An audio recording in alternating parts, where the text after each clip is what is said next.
Bonjour chers auditeurs et chères auditrices de notre web radio R212, notre auteur Mohamed Ben Hamed, en sa qualité d'expert invité, partage son avis et sa réflexion avec vous dans cet article intitulé « Vers un pôle financier public intégré au Maroc, une réforme nécessaire et ambitieuse ». Le voici en podcast pour vous. Mohamed Ben Hamed ouvre sa réflexion par cette affirmation claire et directe de cette manière. Le secteur financier public marocain constitue un pilier fondamental de la stratégie nationale, jouant un rôle décisif dans la mobilisation des ressources financières pour les politiques publiques, le soutien aux TPE et PME, l'inclusion financière et le financement des projets de développement structurants. Aujourd'hui, le paysage financier public marocain se caractérise par une diversité d'institutions telles que la CDG, la SNGFE, Tamwilcom, le CIH, le FEC, le Crédit Agricole du Maroc, Al-Barid Bank ou encore CDG Capital et Finea. Chacune de ces entités remplit une mission stratégique distincte, allant du financement des collectivités territoriales au soutien de l'entrepreneuriat, en passant par l'accompagnement du secteur agricole et des infrastructures. Cependant, cette richesse institutionnelle s'accompagne souvent de chevauchements fonctionnels, voire de redondances, d'une dispersion des moyens et d'une absence notable de synergie, limitant leur capacité collective à répondre efficacement aux défis économiques et sociaux du pays. Mohamed Ben Hamed entre ensuite dans le vif du sujet en développant le contexte et les objectifs de la réforme ainsi. Contexte et objectif de la réforme, le secteur financier public se trouve aujourd'hui confronté à des défis importants liés à la montée en puissance de la régulation prudentielle, à l'impératif d'améliorer sa performance socio-économique et à la nécessité de clarifier la répartition des missions d'intérêt général et des activités concurrentielles de chaque entité. Dans ce contexte, le secteur s'apprête à vivre une évolution institutionnelle décisive qui représente une opportunité historique de transformer durablement l'écosystème financier public national. L'Agence nationale de gestion stratégique des participations de l'État, ANS, a récemment lancé une étude stratégique ambitieuse afin d'évaluer et de repenser le rôle et le positionnement des institutions financières publiques du pays. Cette initiative vise explicitement à créer un pôle financier public intégré, regroupant les différentes entités financières publiques sous une structure unifiée, capable de renforcer l'efficacité opérationnelle et d'accroître significativement l'impact socio-économique de ces établissements. En effet, un pôle financier public intégré permettrait, grâce à une mutualisation judicieuse des ressources humaines, financières et technologiques, une optimisation réelle d'allocation des fonds publics ainsi qu'une meilleure coordination stratégique des investissements à l'échelle nationale et territoriale.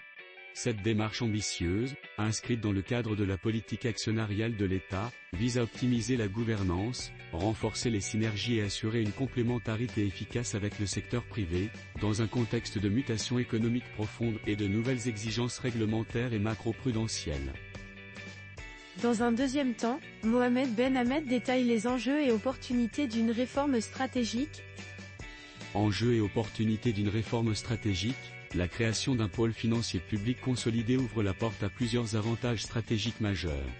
D'abord, elle offre l'opportunité de réaliser des synergies opérationnelles importantes et d'harmoniser les processus décisionnels, rendant le secteur public plus agile face aux changements économiques rapides et complexes.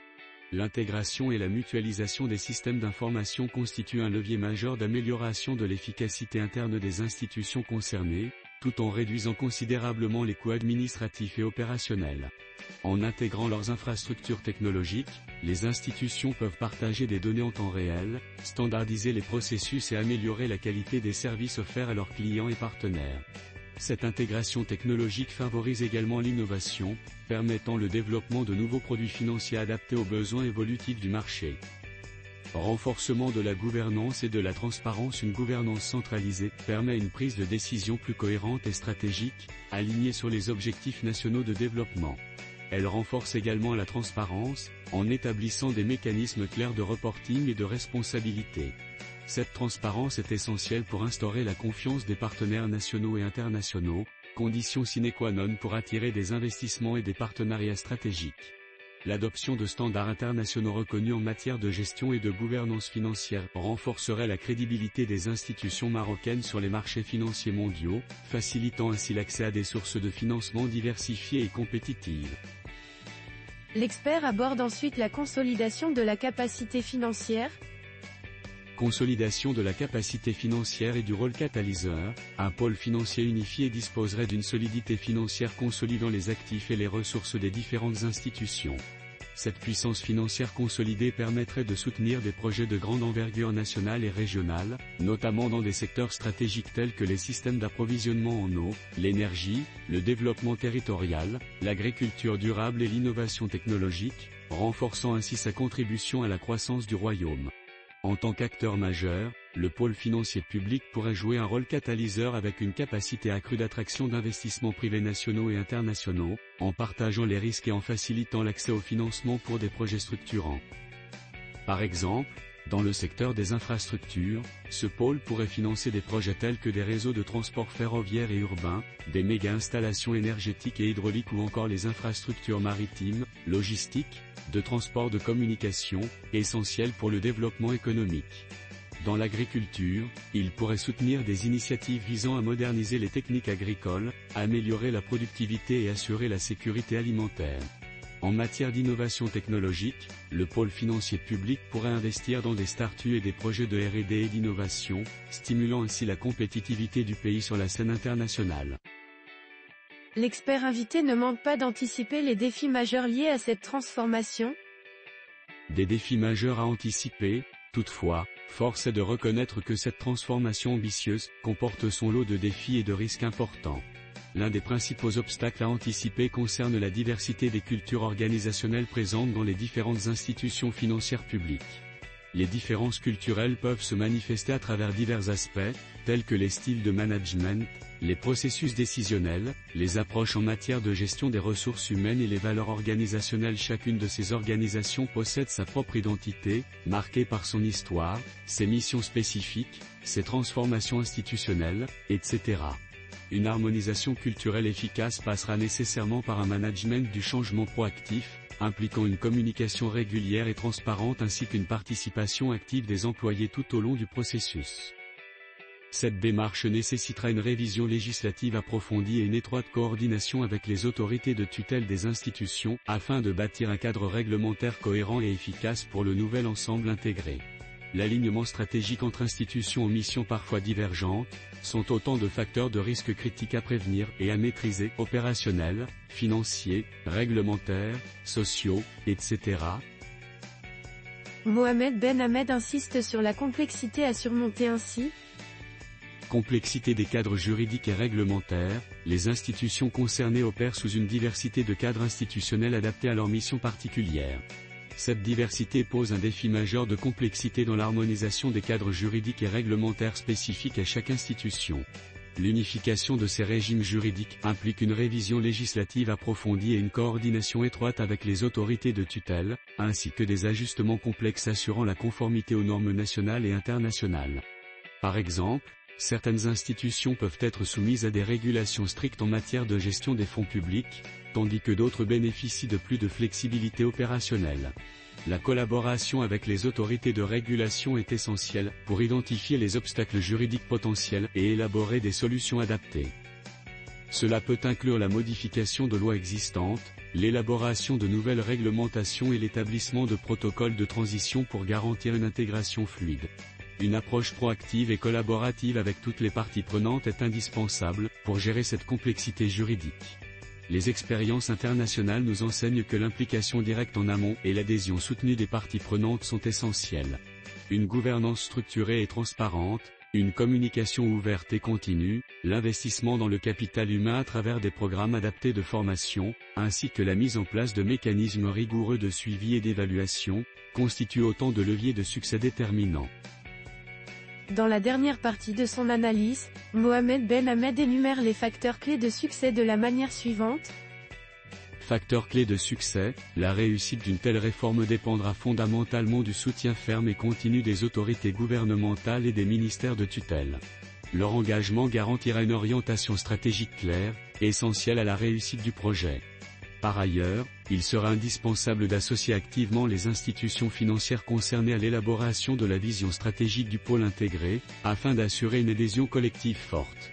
Une stratégie de communication transparente, continue et efficace sera essentielle pour informer, rassurer et engager non seulement les employés mais aussi les bénéficiaires, les partenaires internationaux et le grand public. L'adoption d'un plan détaillé de communication, impliquant des campagnes régulières d'information, sera déterminante pour le succès de cette transition. C'est un pari ambitieux, certes, mais dont la réussite peut être assurée par une préparation minutieuse et un engagement constant des acteurs impliqués. Dans sa conclusion, Mohamed Ben Hamed rappelle le caractère historique de cette opportunité en ces mots. Une opportunité historique, mais des résistances au changement, la création d'un pôle financier public intégré constitue une opportunité stratégique majeure pour le Maroc. Cette réforme offre la perspective d'une combinaison intelligente de l'efficacité opérationnelle du secteur financier public, de solidité financière et gouvernance exemplaire, et d'une meilleure adéquation avec les enjeux contemporains du développement durable et inclusif. Elle pourrait profondément transformer le secteur public financier marocain, en faire un véritable catalyseur du développement durable et renforcer son rayonnement régional et international. Et il conclut en ces termes. Toutefois, son succès dépendra largement de la capacité des décideurs et des institutions concernées à dépasser les nombreux défis que pose un tel processus, qui générera tout naturellement des inquiétudes internes et externes légitimes parmi le personnel, les syndicats et d'autres parties prenantes. Ces préoccupations peuvent se manifester par une résistance au changement, alimentée par des craintes liées à la sécurité de l'emploi, aux modifications des conditions de travail ou à la perte d'identité professionnelle. Une gestion proactive du changement est essentielle pour atténuer ces résistances. Une ambition collective, un défi complexe mais porteur d'avenir en surmontant les défis et en capitalisant sur les opportunités offertes par la création d'un pôle financier public intégré, le Maroc peut renforcer significativement son secteur financier public. Cette réforme contribuera à une allocation plus efficace des ressources, soutiendra les politiques publiques de développement durable et renforcera la position du pays sur la scène financière régionale et internationale. Ainsi, si le chemin vers la consolidation s'annonce complexe et exigeant, il demeure avant tout porteur de sens et de promesses. Le Maroc pourra ériger un modèle exemplaire de gouvernance financière publique en capitalisant sur une démarche inclusive et proactive, fondée sur l'écoute et la coopération des acteurs impliqués. Cette réforme placera le secteur financier public marocain comme un véritable catalyseur du développement économique et social, tout en renforçant sa crédibilité à l'échelle régionale et internationale. Une ambition collective qui mérite donc une vigilance particulière, une planification stratégique rigoureuse, une mobilisation en bonne intelligence de toutes les parties prenantes et un engagement déterminé afin que ce pôle intégré puisse effectivement jouer pleinement son rôle catalyseur au service du Maroc de demain. Chers auditeurs de la web radio R212, merci d'avoir été à l'écoute de ce podcast et de partager avec nous ce moment d'échange et de découverte. Votre présence et votre fidélité sont notre plus belle récompense. On se dit à très bientôt, si vous le voulez bien. Avec toute notre gratitude, l'équipe de R212.